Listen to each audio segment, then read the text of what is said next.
네. 정돈해 주시면 바로 시작하도록 하겠습니다. 지금부터 권석창 제천 단양 국회의원 예비 후보의 지역별 세부 공약 발표 기자회견을 시작하도록 하겠습니다. 오늘은 충북 단양 지역 관련해서 세부 공약을 발표해 주실 예정이고 제천 지역 공약 발표는 다음 주로 예정되어 있습니다. 그러면 후보님 모시고 바로 시작하도록 하겠습니다. 안녕하십니까, 권석창입니다. 오늘 공약 발표 기자회견에 앞서 많은 분들 와주셔서 너무 감사드립니다. 그리고 또 특별히 멀리서 오신 손님 한번 소개하고 시작하겠습니다. 우리 그 단양 출신인데 일어나서 소개 한번 해주세요. 네. 우리 국민의힘 서울시당위원회 홍보부장 단양 출신입니다. 박수 한번 보내주시죠. 고맙습니다. 네. 국민의힘 서울시당의 부위원장이 또 제천 사람인데 홍보부장으로 계셔가지고 지원 나오셨습니다. 감사드리고요. 이제 공약 발표를 시작하겠습니다. 오늘은 원고 없이 제가 프리젠테이션 방식으로 대략 빠른 시간 내에 빠르면 20분 이내에 공약 발표를 하도록 하겠습니다. 물론 시간이 조금 더 지연될 수도 있습니다만 제가 공약 발표를 하는 데 있어서 그냥 기존에 있는 연설 방식이 아니라 프리젠테이션 방식이라서 조금 특이할 수도 있습니다. 한번 감안해서 잘 경청해 주시면 감사하겠습니다. 우선 세부 공약을 발표하기 전에 많은 분들이 질문을 하신 사항에 대해서 우선 답변을 드리겠습니다. 제가 이제 다녀보면 무소속으로 나오니까 보수 분열이 아니냐 이런 주장을 하시는 분들이 있습니다.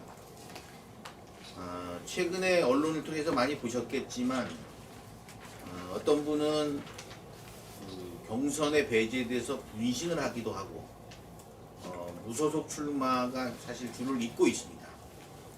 무소속 출마라는 게 아시다시피 경선에 참여했다가 떨어진 분 이런 분들이 하게 되면은 원칙적으로 불가능하게 되어 있지만은 많은 분들이 그렇게 무소속 출마를 하는 이유는 공정한 기회를 부여받지 않았기 때문입니다.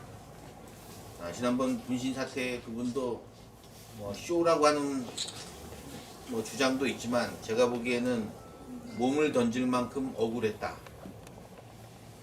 그런 생각을 했기 때문에 그런 극단적인 행동을 하지 않았을까 이렇게 생각을 합니다.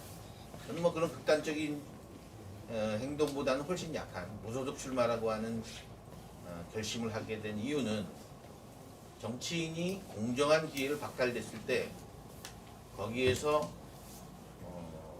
타협을 하거나 아무런 행동을 하지 않게 되면 그것이 곧 정의롭지 않다 이렇게 생각을 합니다. 보수가 분열된다는 주장에 대해서는 제가 동의하지 않는 이유입니다.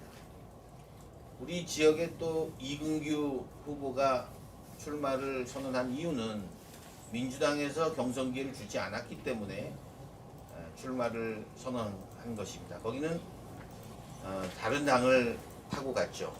저도 물론 개혁신당을 갈 수 있습니다. 제가 전화하면 바로 사람도 귀한데 오케이 하겠죠. 환영할 겁니다. 그런데 저는 무소속 출마를 한 이유는 제가 2015년부터 정치를 하면서 국민의힘의 전신인 새누리당 자유한국당을 거쳐서 한 당에서만 있었습니다.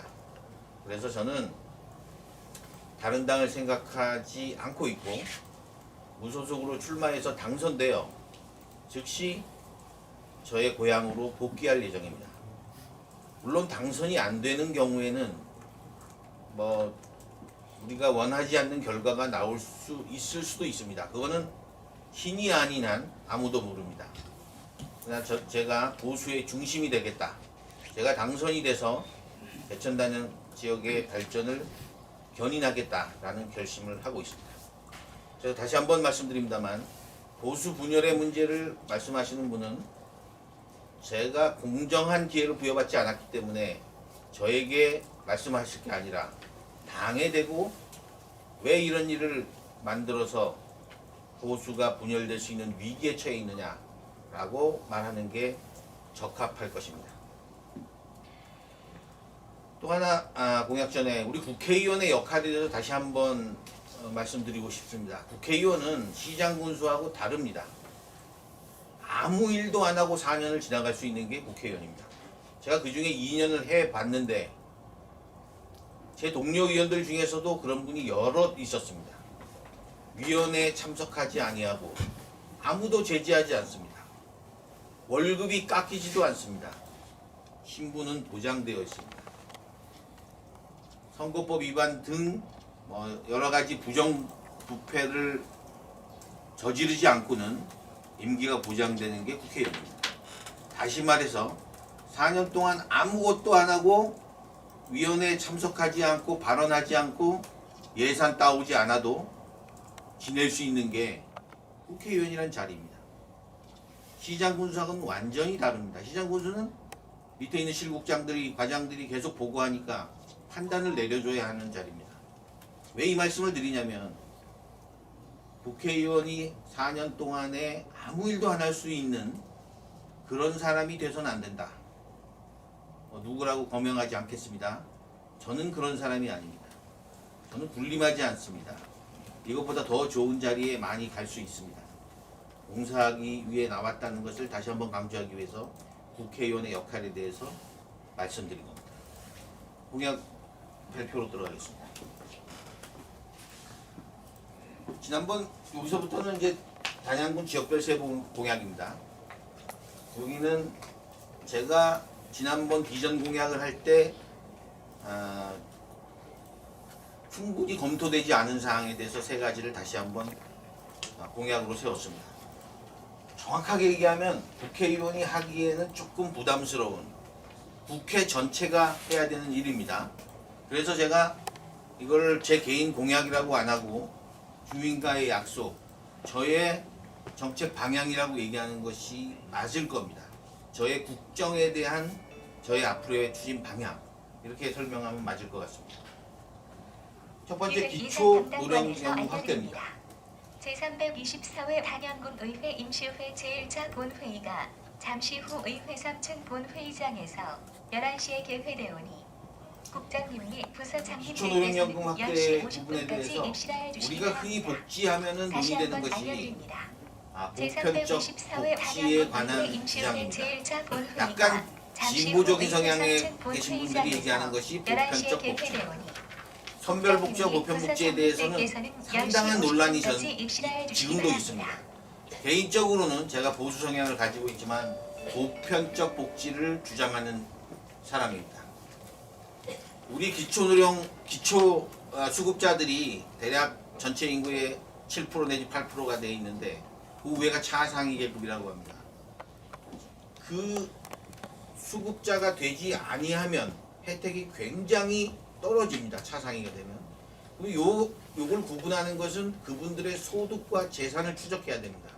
근데 이것이 부정확하게 되면 엄청난 사회의 혼란을 가져오고 불공정 시비가 일어나게 됩니다. 그래서 어떤 분들은 노령연금을 전 인원에게 확대하면 기업 회장한테도 주느냐 이런 주장을 하게 됩니다. 이것이 선별복지입니다. 그런데 이것을 소득과 재산을 추적하는 과정도 어렵거니와 거기에 들어가는 행정비용도 무지막대합니다. 참고로 기초수급자가 올해도 맞느냐 안 맞느냐를 찾기 위해서 시청 공무원들이 임대주택 주차장에 외제차가 있는지를 찾고 다녀요. 이게 무슨 행정입니까? 우리는 이제는 그런 이 포퓰리즘적인 주장들을 이제는 조금은 우리가 좀 경계해야 되겠다. 차라리 보편복지로 가는 게 낫다. 불공정 시비가 일어나고 그걸 추적하기 위한 행정비용이 너무 무지막지하게 들어갑니다. 그래서 저는 이 전원으로 확대하는 보편복지에 대해서 주장을 하는 겁니다. 물론 이건 제 혼자 할 수 있는 일은 아닙니다. 그런 주장을 강하게 하다가 그 의견이 득세하게 되면 이루어질 겁니다. 수구백 30% 인상 지원도요. 아 이거 포퓰리즘 아니냐? 보수에 있는 사람이 포퓰리즘을 왜 얘기하느냐 하는데 사실 보시면 우리가 물가 상승률이 대략 최소 3%입니다. 많으면 5%까지 가고 있어요. 10년 전에 짜장면 값과 지금 값을 생각해 보면 1.5배 이상 다 올랐지요. 연금액은 왜 안 올라야 됩니까?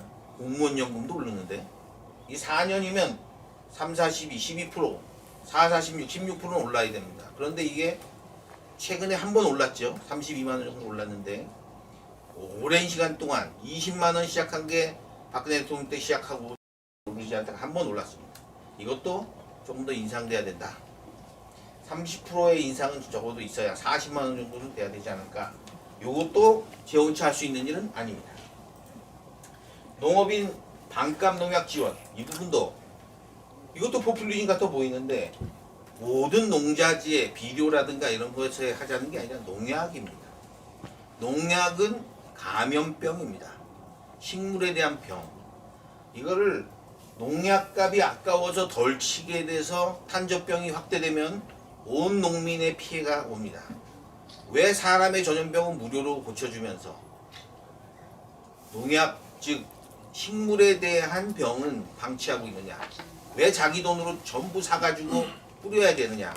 라고 한다면 이거는 좀 국가가 지원해도 되겠다. 포퓰리즘이 아니다.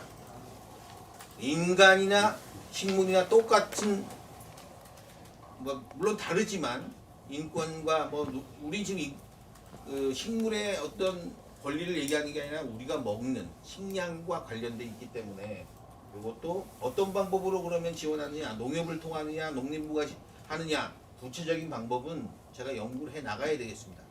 반값 농약 부분은 비료나 다른 농자재하고는 좀 다른 부분이다. 우리 코로나 할 때 돈 안 받고 다 치료받잖아요, 그죠? 세 번째 학원비 지원.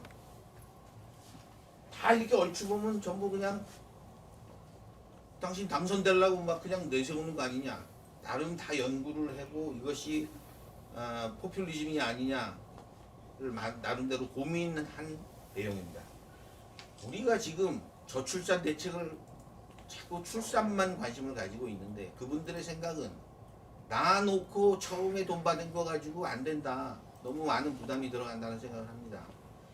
아이가 없는 사람들은 생활비도 덜 들어가는데 학원비도 안 들어갑니다. 저출산 대책과 관련이 있습니다. 애국 국민을 위해서 자식을 키우는 게 애국입니다. 지금은 저도 요즘 다니다 보면은 2살짜리 애 보면 너무 반가워요. 제천단양에 누가 2살짜리 2명 끌고 다니면 너무 반가워. 이분들이 애국 시민이고 애국 국민입니다.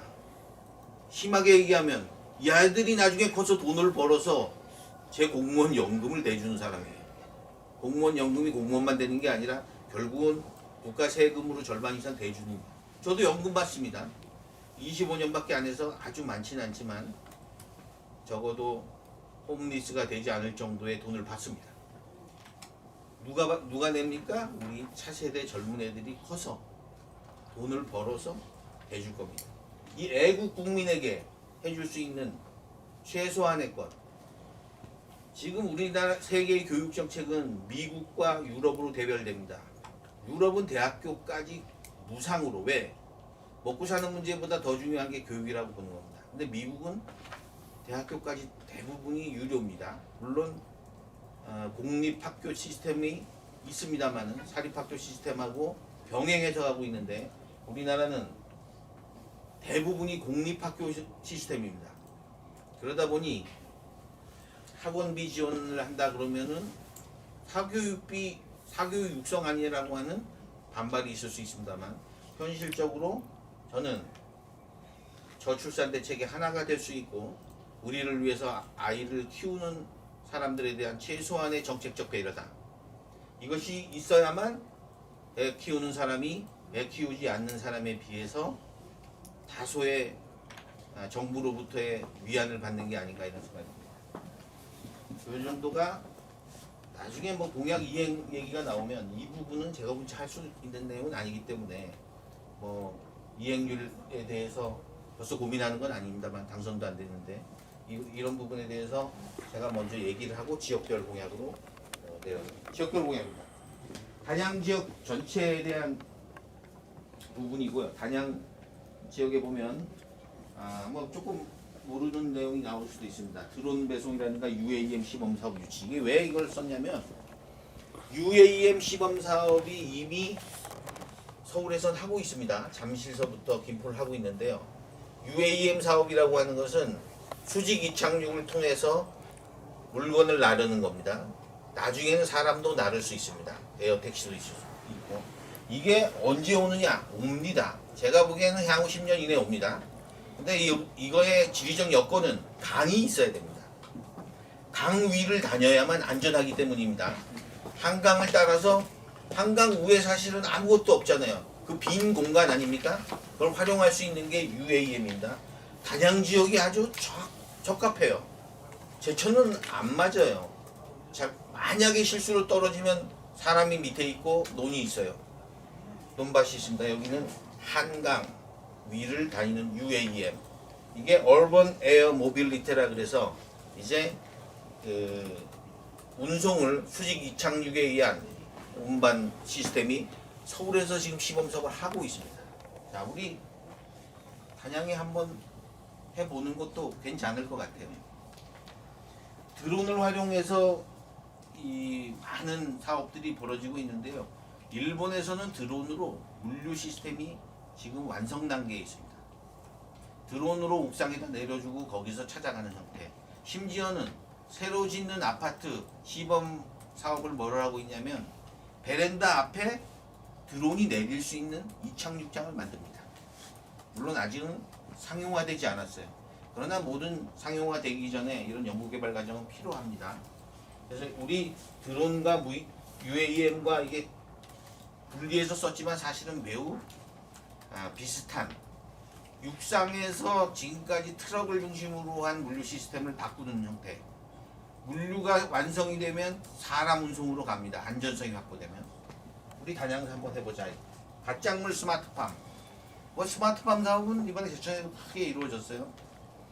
지금 스마트팜 사업은 거의 대부분이 온도를 맞춰주고 습도를 맞춰주는 정도 오토매틱으로 이 정도를 얘기합니다. 수경 재배 이런 것도 뭐 우리가 스마트팜이라고 얘기하는데 앞으로는요 토마토를 딸 때 토마토의 색깔을 감지해가지고 로봇가 토마토를 따는 시대가 옵니다. 이미 시범 사업을 하고 있어요. 모든 이 밭작물이 어려운 게 작물마다 특징이 다 있기 때문에 고추를 따는데 고추 색깔을 보고 따야 되잖아요. 이런 시대가 곧 옵니다. 현재 우리가 그 과도기에 있다 보니까 계절 노동자를 들어와서 이 수확을 하잖아요. 제일 어려운 게 지금은 수확이잖아요. 이것들을 밭하면 단양하면 밭 아니에요, 그렇죠? 논이 아니라. 그럼 밭작물에 관한 스마트팜은 어디서 해야 됩니까? 단양서 해야 되죠. 이거 제가 농해 수익하면 반드시 딸 수 있습니다. 각종 이 작물마다의 특성을 감안하여 거기에 재배뿐만 아니라 수확까지 이런 스마트팜 사업을 할 수 있다고 생각합니다. AI 기반 실버 헬퍼. 자꾸 사람은 줄어들어서 지금 우리 도우미들이 와서 하시고 우리 어머니 방 옆에도 누르면 119가 바로 오는 뭐 그런 시스템이 있습니다. 눌러야지 와요. 근데 심장이 멎어가지고 움직이지도 못해서 누르지도 못하는 분들은 어떻게 할 것이냐. 이거 저는 아직은 연구개발 단계입니다만 가능하다고 봐요. 미래에는.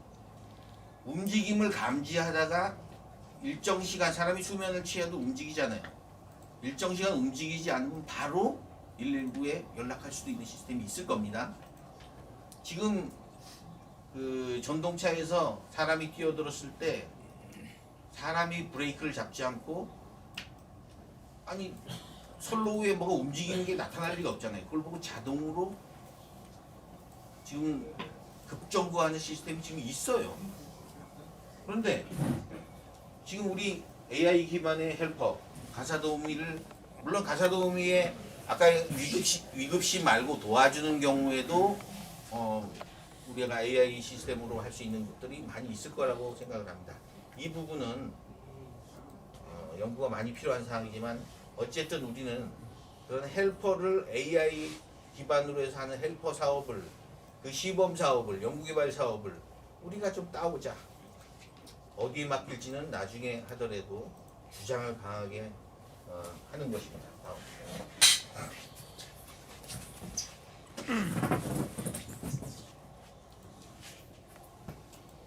제가 여기에서 지역별로 다니는 거는 이거보다 더 많습니다. 수십 개 있는데 그 중에서 우선순위가 있는 거, 왜냐면 모든 걸 해낼 수 없습니다. 4년 동안. 그 중에서 정말 필요하다고 생각하는 것만 선정을 했고요. 제 목표는 100% 달성입니다. 물론 사정에 따라 못할 수도 있겠지만 이것들 중에서 우선순위가 있는 것만, 이 밑에 있는 세 번째, 네 번째, 다섯 번째 다 있는데 공약 발표에 그것까지 하기에는 너무 무리가 있고 중요한 우선순위를 뽑은 겁니다. 전 단야금은 다녀보니까, 참고로 제가 선거운동을 할 때 제 시간의 3분의 1은 이런 의견들을 듣는데 제가 시간을 할애했어요. 명함만 주는데 제가 시간을 할애한 게 아니라, 명함을 주는 건 기본이고 그분들의 의견을 청취해. 많은 후보자들은 그런 얘기하면 당선된다며 얘기하세요 그러지만, 저는 습관이 되어 있다 보니 25년 동안 공무원 생활을 하면서 사회 변화, 소셜 체인지 늘 생각하고 살다 보니, 그분이 이분 빨리 떠나서 다른 사람한테 명함 주는 거가 중요한 게 아니라 이분이 그런 대안을 제시하고 우리게 해주십시오 이런 얘기를 하면은 경청하는, 표를 위해서 경청하는 게 아니라, 이거는 나중에 내가 공약을 안 세우더라도 국회의원이 돼서 꼭 하고 싶다 이런 생각이 드는 것들을 그 중에서 대표적인 걸 뽑아 놓은 겁니다. 단양읍내 대형 주차장 얘기는 너무 많이 들었어요. 여러분 다 아시는 내용이에요. 심지어는 단양의 강변에 있는 학교를 옮겨서 주차장을 하자는 주장서부터, 중앙공원에 있는 여기를 깎아서 주차장을 만들자는 주장부터, 저는 위치까지는 등이라고 한 이유는, 위치까지는 제가 할 수 있는 상황은 아닙니다.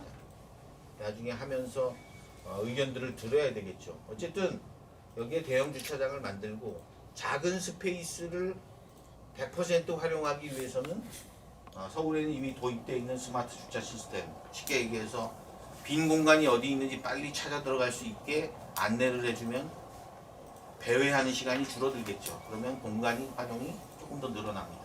자동 결제 시스템, 싱가포르 갔더니 100% 이게 돼 있어요. 물론 자동 결제나 카드 등록 안 돼 있는 어르신들 어떡하냐, 수동도 할 수 있게 만들어 놔야 되겠죠. 어쨌든 이런 걸 통해서 우리가 공간을 20% 이상 더 늘린 효과가 있는, 20-30%는 늘릴 수도 있습니다. 시스템만 잘 갖추면 그런 것을 우리가 도입해야 되겠다. 두 번째는 파크 골프장 증설 얘기입니다. 어떤 분들이 얘기하면, 야 우리 종목은 왜 안 하고 이것만 세웠느냐 라고 하는데, 일종의 유행 아니냐 뭐 이렇게 나중에 시들 수도 있지 않느냐 이런 말씀을 하시는데, 제가 이걸 고른 이유는 파크 골프장이 지금 수요도 있거니와 이건 시설비가 별로 들어가지 않고, 그리고 수자원공사 협의가 좀 가능한 부분입니다. 여기에다가 인라인 스케이트장 해달라, 뭐 아니면 심지어는 수영장 해달라 할 수가 없어요. 고정시설물 들어가는 건 할 수가 없기 때문에 유일하게 할 수 있는 게 체육공원 아니면 이겁니다. 이건 시설물을 언제든지 걷어낼 수가 있어요. 그러니까 제발, 제가 이거 얘기했을 때 왜 우리 배구장은 안 해주냐, 지금 이 위치가 요거밖에 안 되는 겁니다. 요거 아니면 체육공원이에요.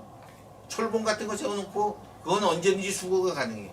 고정시설물을 할 수가 없습니다. 왜? 홍수가 나면 그 시설물로 인해서 떠내려가서 잘못하면 큰 피해가 생길 수도 있습니다.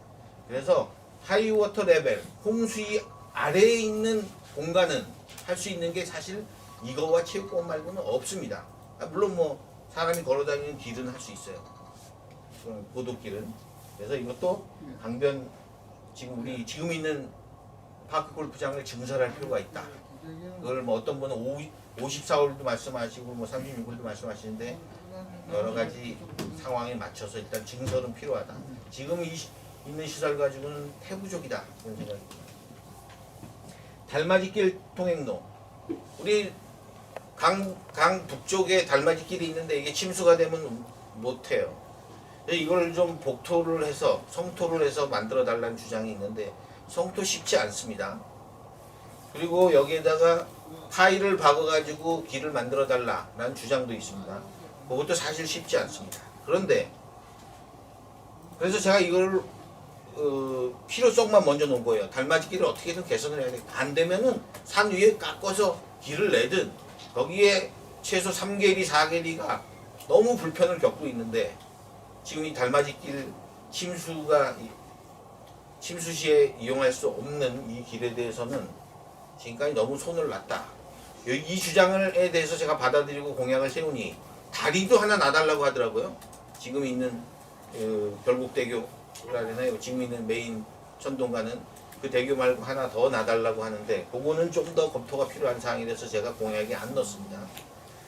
다리를 하나 놓기 위해서는 여러 가지 PC 분석이 필요하기 때문에 만약에 달맞이길을 수자원공사에 협의하는 차원이 아니라 더 제대로 된 도로를 놓는다면 당연히 교량으로 연결되지 않으면 갈 데가 없기 때문에 다시 말해서 결곡대교를 건너서 강북을 따라서 1km 이상 가서 우회전해서 다리로 건너가지 않으면 도로라는 건 연결이 돼야 되거든요.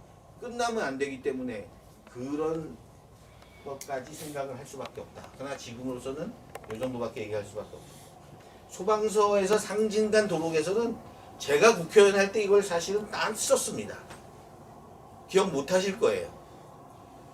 국토부를 얘기해서 예산을 딴 게 아니라 해주기로 약속을 다 받았어요. 근데 단양에서 반대를 했었어요.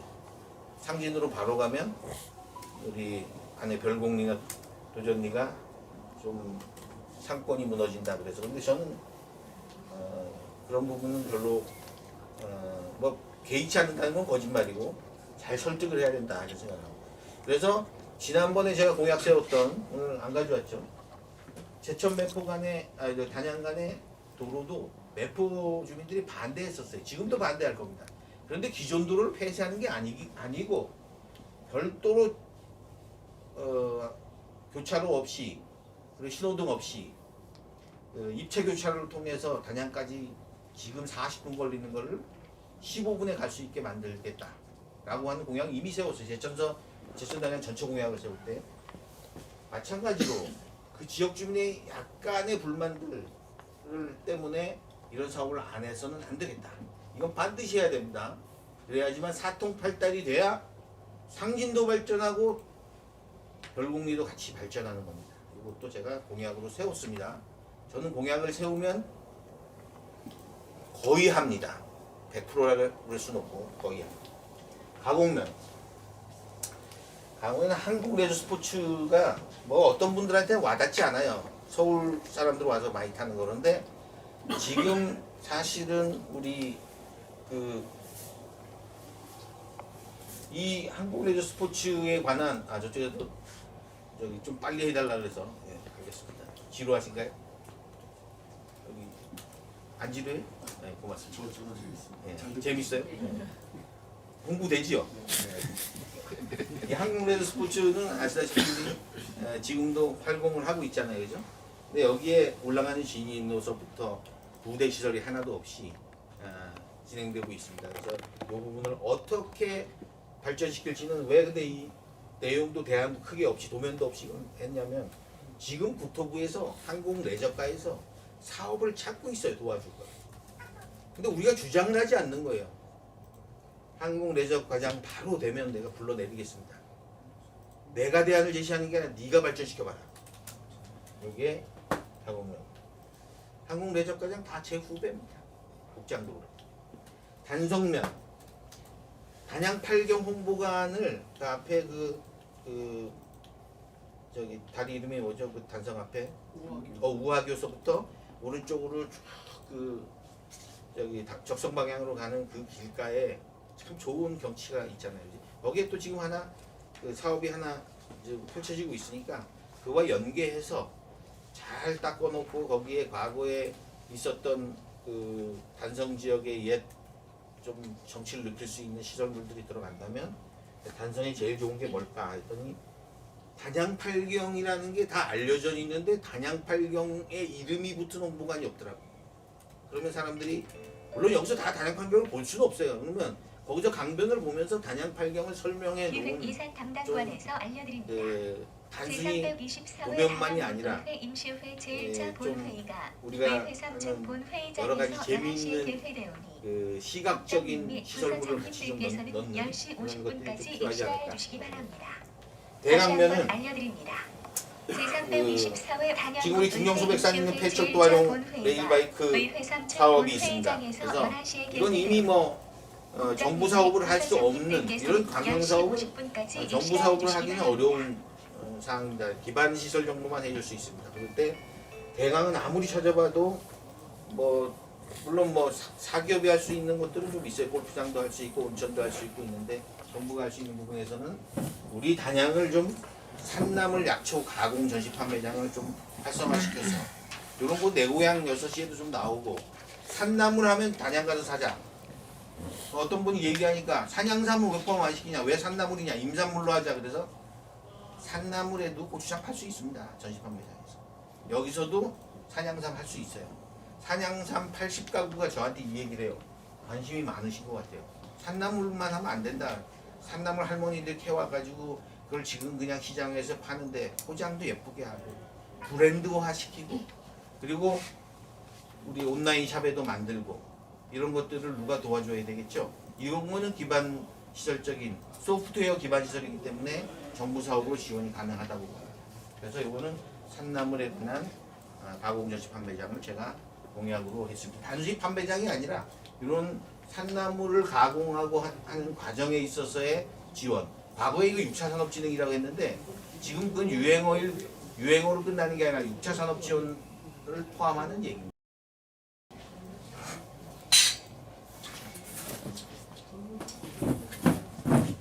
매포읍의 가장 큰 민원들은 도시가스 공급 확대더라고요. 찾아봤어요. 그 매포읍은 도시가스가 한라아파트밖에 안 들어가서 이거밖에 안 된대요. 한라아파트 하신 분은 괜찮은데 나머지 분들이 굉장히 불편해하더라고요. 이 도시가스 협회 기준으로 해서 다른 데 퍼센테이지 보세요. 이렇게 높아요. 단양이 매포가 이렇게 낮습니다. 그래서 도시가스가 들어오면 비용도 절반 이하로 줄어들고 굉장히 편하잖아요. 그렇죠? 그래서 이거는 도시가스 보급 확대. 물론 이걸 얼마로까지 확대시키겠다는 제가 공약을 못 세운 이유가 조금 더 지켜봐야 되지만 많은 분들이 그 가는 길에 자기 집에 인입관 하나 넣으면 된다고 얘기하는데 자기 부담이 물론 있습니다만 다른 군 같은 경우는 그 자기 부담도 군에서 지원하는 경우가 많이 있습니다. 그래서 이거는 개정 형편에 따라서 해야 되겠지만 적어도 도시가스는 확대를 해야 된다. 매포하면은 또 환경 부분인데 어떤 분들은 시멘트 공장의 그 오염 문제를 정화 장치를 더 강화해야 된다는 주장도 있었어요. 그리고 심지어는 거기에다 우리가 오염 물질을 가서 떼니까 더 많은 배기가스가 나오지 않느냐 이런 얘기들도 하고 있는데 검증되지 않은 얘기라서 그리고 범국가적으로 보면 나름대로 해결할 수 있는 유일한 곳이 시멘트 공장이다 보니 그런 근본적인 얘기를 지금은 여기서 뺐습니다. 그래서 우선 아주 지금 당장 할 수밖에 없는 것. 집진 차량 운행도 좀 더 시멘트 회사가 돈을 좀 더 많이 내서 운행을 좀 많이 하고 물차도 많이 운행해야 될 것 같아요. 그 다음에 개인한테는 줄 수가 없으니까 공공시설물 내에 다른 데보다 여기에 소위 그 미세먼지가 더 많다고들 주장하니 거기에 맞는 공기정화장치 지원 정도는 할 수 있다. 국가가 할 수 있는 것만 제가 만들어 놓은 겁니다. 근본적인 거는 사기업의 경영을 저해하는 부분. 그 사람들을 보고 정화장치를 강화한다. 어떻게 할 수가 있어요? 그거는 규제를 강화하는 거는 가능하지만 굉장히 민감한 문제라서 여기서는 뺐습니다. 어상천면은 면민회관 작은 광장이 하나 있는데 면민회관이 적어서 면사무소를 많이 이용한다고 해요. 어상천에서 오신 분은 계신지 모르겠는데 아주 소박하게 이걸 주장하시더라고요. 너무 간단한 문제 감사합니다. 어상천 면민들에게는 이 정도는 국회의원이 간단히 할 수 있는 문제. 제가 제천에도 여러 군데 해줬으니까요. 그래서 사람들은 이런 작은 거 몇십억 들어가는 거에도 감사해 하더라고요. 그리고 면민은 아우상천면에서는 노후의 가장 큰 민원이었습니다. 영춘면, 영춘은 예로부터 영춘 현서부터 좀 분리된 약간은 단양과는 좀 분리되었다기보다 자존심이 강한 동네입니다. 그래서 요거는 좀 귀농귀촌 전문학교 설립을 제가 아이디어를 낸 건데 대한민국 최초로 낸 겁니다. 지금 귀농귀촌 교육이 지금 다 지자체별로 하고 있습니다. 근데 이게 뭐 왜 필요하냐면 귀농귀촌 학교에 들어가려면요 수업료가 없다 보니 심지어는 6개월 동안 숙식도 제공하는 데가 있어요. 근데 조건이 뭐냐? 땅 사야 돼요. 300평. 근데 내가 그 동네 가서 살지 안 살지도 모르는데 땅부터 사는 사람이 별로 없거든요. 그래서 이 귀농귀촌 학교는 무슨 의미냐면 제천단양이 아니고 전국에서 나는 이천 가고 싶다, 양평 가고 싶다 이런 사람들이 와서 귀농귀촌 학교에서 배워보고 귀농귀촌 하는데 어려움도 알아보고 또 농사도 좀 배우고 내가 과연 할 수 있는지를 본 다음에 귀농귀촌을 하면 이걸 이 학교에 등록만 하면 땅 안 사도 돼요. 하면 귀농귀촌이 더 늘어날 것이다 라고 하는 생각에 제가 이 전국에 하나도 없는 귀농귀촌 학교를 단양서 한번 만들어 보자는 생각이 있습니다. 물론 자비 부담은 좀 있겠죠. 땅 사서 오는 게 아니고 왜 지금 지자체에서는 공짜로 해주냐면 자기 동네 와서 땅 샀으니까 인구가 늘어나니까 그냥 거의 무료로 해주는 거예요. 근데 이거는 와서 당신이 귀농귀촌 할 수 있는지를 좀 봐라. 먼저 교육을 받고 나서 지역을 선택하라. 근데 단양서 받으면 단양에 좀 더 많이 오겠지요. 그걸 또 노린 겁니다, 사실. 그래서 귀농귀촌 학교가 필요하다라고 보입니다. 지금 여기 보면 사전교육 시간대 얘기까지 쭉 드러났는데 요 정도 가지고 귀농귀촌을 뭐 결정하는 것보다 조금 더 체계적인 교육이 필요하지 않을까. 요거는 또 왜 하냐면 요건 적어도 농림부 지원이 가능하기 때문에 국회의원이 할 수 있는 일은 정부 예산으로 할 수 있는 것을 찾아내야 됩니다. 그래서 다른 국회의원들이 나 기업 유치하겠다 별로 저는 그런 거 하나도 없어요. 왜? 기업은 자신의 경영권, 자신들의 자율적 결정에 의한 것이 국회의원이 어떻게 기업을 데려옵니까? 그냥 공약입니다. 밀공자 공약. 저는 할 수 있는 거. 하수처리 시설은 옛날 남천에다가 조금 해줬었어요. 옛날에 여기 천동천 의원님 계시지만은 약 80몇 억 들여가지고 해준 적이 있는데 그런 것들을 해놓고 나니까 너무 좋아하셔요. 좀 더 해달라고 계속 와요. 그래서 이것도 우리 한특 회계에서 돈을 좀 많이 딸 수 있어요. 조금만 노력하면. 그래서 조금 더 따주겠다 이 뜻입니다. 특히 그 동네에 이거 있는 거는 그분들이 민원을 이걸 많이 냈기 때문에 다른 지역도 다 필요해요. 근데 이 지역에서 민원이 많이 나와서 이 지역에다가 하수처리시설 증축을 넣는 겁니다. 적성이 너무 시골이어서 사실 할 수 있는 게 많지 않더라고요. 그래서 내보라고 민원을 내도 뭐 감꽃 축제 좀 뭐 지원비 그 뭐 1억밖에 안 되는 그런 거 얘기해서 그걸 국회의원이 할 수 있는 건 아니잖아요. 그래서 여기도 조금 푼달 스테이 사업이라는 좀 우리가 이거 그냥 그 민간이 할 수 있는 사업으로 하면은 지원이 하나도 안 돼요. 각자 알아서 펜션 사업하는 거예요. 근데 이걸 국가 사업으로 하려면 이렇게 스토리를 엮어야 돼요. 스토리를. 푼달 스테이 사업으로 엮으면 기반 시설 정도는 국가가 해줄 수 있는 겁니다. 그래서 요 푼달 스테이라고 푼달의 개념은 아시죠? 거기서 뭐 정승이 나오고 이제 앞으로 세 번째 정승이 또 나올 수 있는 곳이다. 신혼인 온 사람이 여기서 잠을 하고 자고 가자. 뭐 이런 스토리를 엮어서 푼달 스테이 내에서 펜션을 지어놓고 돈을 버는 거는 민간의 영역이라 하더라도 기반 시설은 할 수 있는 그런 국가가 해줄 수 있는 사업이 그나마 푼달 스테이 사업이 아닐까 이런 생각이 듭니다. 뭐 더 좋은 게 있으면 제가 해줄 수 있는데 뭐 그냥 나 잘 살게 해달라는 건 해줄 수 없잖아요, 그렇죠? 그러니까 국가가 할 수 있는 공약에 해당되는 거는 적성은 푼달 스테이 사업입니다. 없죠? 여기까지가 이제 지역별 공약인데요. 요거 내용을 이렇게 해놓은 거예요. 그래도 도면으로 해서 약간 이해하기 좋게 이렇게 만들어 놨고요. 이건 이미 다 설명을 그대로 다 드린 겁니다.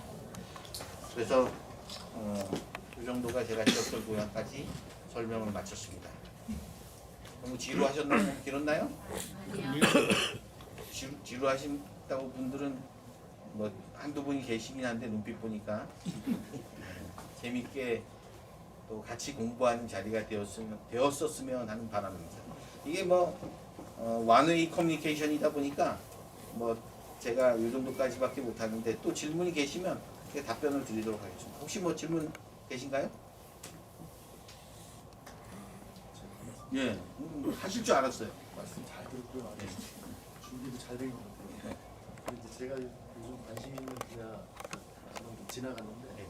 그 시멘트 회사 같은 경우에 뭐 저희들도 사경영권의 침범을 하려는 마음은 없는데 국가 폐기물 정책이 그러하다면 시멘트 회사에서 폐기물을 수확할 수밖에 없다면 지역민들이 갖고 있는 피해라든지 그걸 어떻게 없앨 수 있게 법이나 제도를 더 정비하고 강화해서 그런 쪽으로 공약을 안 하시나요? 아, 그거는 지금 사실은 여기 말씀은 안 드렸지만 제가 국회의원이 된다면 지역자원시설세 반드시 추진합니다. 다만 그걸 반대하는 분들이 또 다른 측에 누구라고 말씀을 있어요. 그래서 이거를 세웠다가 또 안 되면 이게 왜냐하면 컨센서스가 이루어져야 되는데 저는 그걸 추진할 겁니다. 그리고 그거에 대한 의지는 확고합니다. 그리고 요번에도 잘 한번 보십시오. 제가 했던 게 만약에 폐기 안 되고 통과가 됐으면 이 세금으로 나오는 거기 때문에 안정적으로 지역에 내려와요. 근데 반대 논리를 세우시는 분이 계시더라고. 아니 그렇게 하면 도에도 떨어지는데 이걸 우리가 다 쓰려면 차라리 그냥 직접 기금으로 해가지고 돈을 받자라고 얘기했는데 지금 상황이 어땠습니까? 저 기금이요 시간 지나서 경영권 뭐 돈이 수익이 약화된다면 없어집니다. 그리고 또 하나 더 재밌는 현상을 가르쳐 드리면 세금을 낸 사람이 지역 주민한테 좋다고 생각을 안 해요. 그건 나라에 냈다고 생각을 해요. 그러면 지금 원래 주던 그 공적 부족 원래 기업들은 사회공헌 활동을 합니다. 매포 주민들은 자기들만 받는다고 생각하는데요. 당진 가보세요. 그보다 더 많이 받아요. 세금이 없을 때도. 왜? 아니요. 면 단위, 리 단위에 가서 조그만한 공사를 하나 해도 그분들이 분진이 일어나고 길을 막으니까 막걸리 갖다 주잖아요. 똑같아요. 원래 주는 걸 가지고 직접 주니까 그걸 기금화만 시킨 거예요. 얼마나 늘어났든 줄었든 모르겠지만 그러니까 늘어난 게 거의 없어요. 그런데 세금으로 내면 그거는 그거고 또 지역의 기업이 기업으로서 해야 되는 사회공헌 활동은 할 수밖에 없어요. 왜? 주민들이 당신 세금 낸 거지 뭐 우리한테 줬어? 근데 지금 이거는 원래 그냥 주던 거를 기금으로 해서 주니까 공무원이 편성하지 않다 보니 기금 운영위원회에서 하다 보니 사람들이 그분들이 전문성이 없잖아요. 저 사람 아는 사람 주고 지들 아는 이장한테 주고 불만이 엄청나게 크잖아요. 제가 제가 아주 처음에 말씀드린 것처럼 공정이 얼마나 중요하냐면 우리 그 보편복지로 가야 되는 가장 큰 이유가 공정성입니다. 왜? 이것도 마찬가지예요. 공정하지 않다는 느낌이 들 때는 그 리에서 200만 원을 받아도 고마워하지 않아요. 심지어 지금 어떤 현상이 벌어집니까? 매포 주민들한테 받아야 될 걸 왜 단양의 청정지역에도 돈 받느냐는 얘기가 벌써 나오잖아요. 이거는 국가가 정부가 지자체가 해결해야 되는 문제지 주민의 대표성을 인정받지 않은 사람들이 6, 7명이 모여서 결정을 하니 불만이 많은 거예요. 돈을 받고도 불만을 하는 사태가 벌어졌어요. 제가 예상했던 사태예요. 그래서 시멘트세라고 우리가 소위 부르는 그거 반드시 추진이 돼야 됩니다. 할 수 있느냐 없느냐는 법이니까 제 혼자는 못하지만 반드시 추진이 돼야 된다고 저는 강하게 생각을 하고요. 아까 말씀드린 대로 규제 강화 측면도 생각을 합니다. 다만 지금 말씀 못 드리는 거는 이 지금 현재 그분들 주장들처럼 배기가스 나오는 건 전혀 문제가 없다 라고 얘기를 하는데 그것이 우리가 지금 떼는 여러 가지 폐기물로 인해서 더 악화가 되는지 여부에 대한 객관적인 자료가 없기 때문에 함부로 기업의 경영에 어려움을 갖다 주는 규제 강화를 얘기하지 않은 겁니다. 저는 지금 그 폐기물 법상 질소산업을 배출 기준 같은 경우가 우리나라가 너무 완화가 됐잖아요. 예. 특히 이제 시멘트 공장은 더더욱 중국보다도 한 2배 이상 완화가 됐는데 제가 이제 질문 드리는 요지는 뭐 기금이나 세금이나 다 뭐 좋고 한데 법적 기준을 강화하는 것이 오히려 선행이 돼야 되지 않을까. 왜냐하면은 아무리 뭐 돈을 준다고 해도 여기 사는 사람들이 건강하지 않으면 무슨 의미가 있겠는가 그런 생각을 많이 하고 있습니다. 그 기본적인 생각이 저와 같아요. 저도 지금 말씀하신 뭐 이 낙스삭스 문제라든가 여러 가지 그 이런 배출가스 문제, 배기가스, 유해 물질 이런 거에 대한 기준은 강화돼야 된다는 전제는 깔고 있어요. 다만 제가 말씀드린 것처럼 다른 나라에 비해서 얼마나 하는지는 제가 아직 스타디가 다 안 돼 있기 때문에 큰 방향에는 매우 동의하고요. 거기에 대해서 확실하지 않은 제가 지식이 부족한 부분에 대해서는 제가 공약을 안 걸었을 뿐이지 생각은 같습니다. 다른 뭐 거의 강의 수준이라 죄송합니다. 뭐 또 하세요. 괜찮아요. 제가 교수님 같아 제가 그러니까. 이거 기자회견이 무슨 교수님 같아. 예. 오늘 참 경칩인데요. 예. 본 기운 가득 받으시기 바랍니다. 말씀하신 부분 중에서 가장은 이제 관광 인프라가 이제 중요한데 그거에 대해서는 많은 말씀을 하셨어요. 근데 이제 제일 큰 문제 중에 하나가 인구 소멸이 가장 큰 문제입니다. 그러다 보니까 이제 학생 수가 줄어드는 현상도 발생하고요. 이제 영춘에 학교 권리 말씀하셨는데 굉장히 그 들을 때 굉장히 좋았어요 기분이. 근데 요거 생긴다고 하면 효과성에 대해서 말씀하신 거 외에 있으신지 혹시 부연 설명 좀. 제가 말씀드린 대로 귀농기촌학교가 생기면은 여기 와서 귀농기촌할 확률이 높아진다는 걸 제가 그거를 괄호 열고 한 거죠. 그러나 전국에 귀농기촌 하려고 하는 분들에 대해서 단양을 알리고 또 그분들이 와서 정착을 하게 되면 아시다시피 귀농기촌을 하게 되면은 뭐 은퇴한 사람도 오지만 요즘은 젊은 사람들도 오거든요. 그분들이 왔을 때 부족한 시설들은 당연히 그분들의 요구가 커질 것이고 그분들에 대한 지원 부분은 여기에는 안 써 있지만 별도로 생각하는 부분은 여러 개가 있습니다. 제천 송악에서 주장하고 있는 한 20여 호, 30여 호의 공공주택을 지어서 그분들한테는 무료 입주를 시킨다. 물론 LH에다 돈을 주는 거는 C가 주는 거죠. 생각보다 적잖아요, 요즘 공공주택은. 심지어는 일자리 MOU를 맺어가지고 준다. 지금 우리 공단에서는 왕암동 공단에서 사람을 찾고 있대요. 40대만 오면 취업이 다 된답니다. 그런데 물론 60대는 뭐 그렇지 않습니다. 근데 이렇게 다 일자리도 있대는데 안 와요. 그거는 몰라서 그런 경우도 많이 있어요. 그런 것도 우리 귀농기촌학교에서 현실로 가르쳐 줄 수 있는 그 지역의 현실도 이런 있다고 생각합니다. 그래서 귀농기촌학교의 또 다른 거라는 것은 제가 말씀하신 것처럼 인구 소멸에 어떤 기여를 할 수 있느냐. 아까 얘기한 것처럼 점진적으로 그렇게 귀농기촌이 좀 늘어나고 대한민국 전체 학교 출산율 문제를 제가 다룰 수는 없을지언정 거의 다 의견도 있습니다만 오늘 이 자리는 그게 아닌 것 같아서 국회의원이 된다면 하고 싶은 말들이 많이 있어요. 대한민국 전체 학교 출산율에 대해서는 이 지역에 관해서는 그 정도의 노력 그리고 그분들이 이제 정착하려고 하면 어떤 우리가 정책을 펴줘야 되는가에 대한 보관은 있습니다. 네, 당선되시면 학교에 많은 관심 좀 부탁드리겠습니다. 당선되면 반드시 못하겠습니다. 무소속이라 뭐 만만치 않습니다. 예. 뭐 지금까지 하신 말씀은 네. 다 좋고 우리 공수처 의원님이 참 뭐 마음이 있어서 여기 오신 분들이 다 지시를 하고 그러는데 이거야 뭐 빠치를 달아야 하는 일이고 빠치 달기 전에 여기 오신 분들이 방패를 좀 해줄 게 있어요. 예. 내가 이 제천 출신이다 보니까 선후배 만나고 여기 문제 다 다니다 보니까 전번에 그 뭐 입당해라도 입당했다 이점만 그 했잖아요. 예. 근데 그걸 가지고 상대방 편에서 뭐라고 피하를 하느냐면 아니 건설사 의원이 왜 배신을 하느냐? 그 배신이 뭐냐?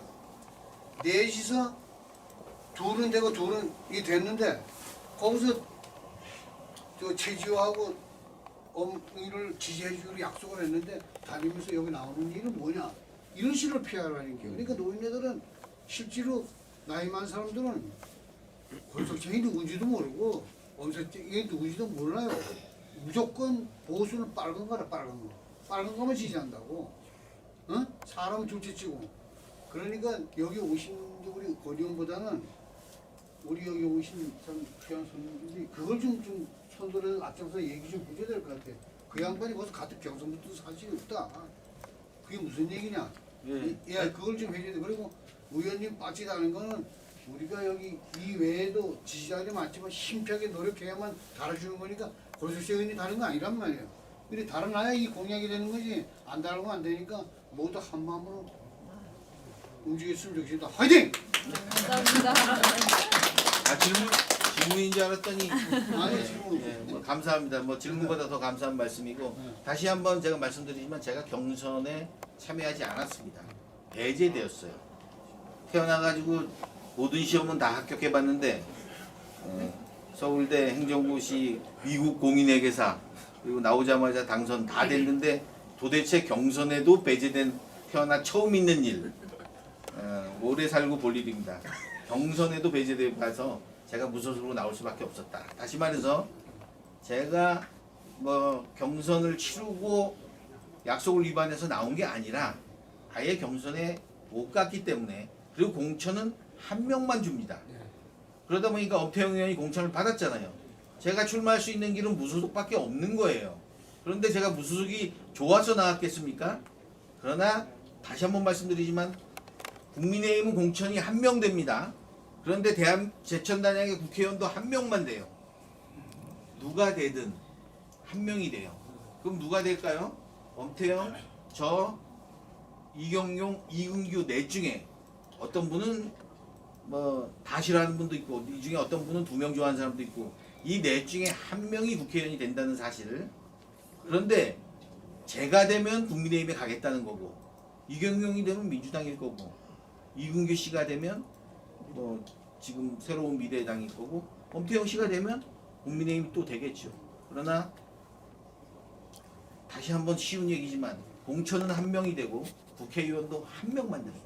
그래서 제가 이게 보수파에서 보수 국민의힘을 좋아하는 사람들이 이해를 못하니까 저자 상대방에서는 나를 지지를 해주게 했는데 왜 나오느냐 이게 배신자 아니냐 이렇게 지금 노인정화에 다녀보니까 그래 나한테 질문하는 사람들이 많아. 그래 그거 해명하려면 아직 목공이 닿다 나가 그거 해줘야 배신한 게 아니고 글쎄. 기회를 안 줬기 때문에 나가는 겁니다. 근데 예. 그렇게 상대를 하는 거니까 예. 요 오신 분, 요 어르신들이고 요 우리 저 지지하는 분들이 그걸 제 선거비 좀 알려줘야 될 것 같더라고. 그게 제 선거비. 진짜로. 고맙습니다. 네. 네, 네. 네, 반갑습니다.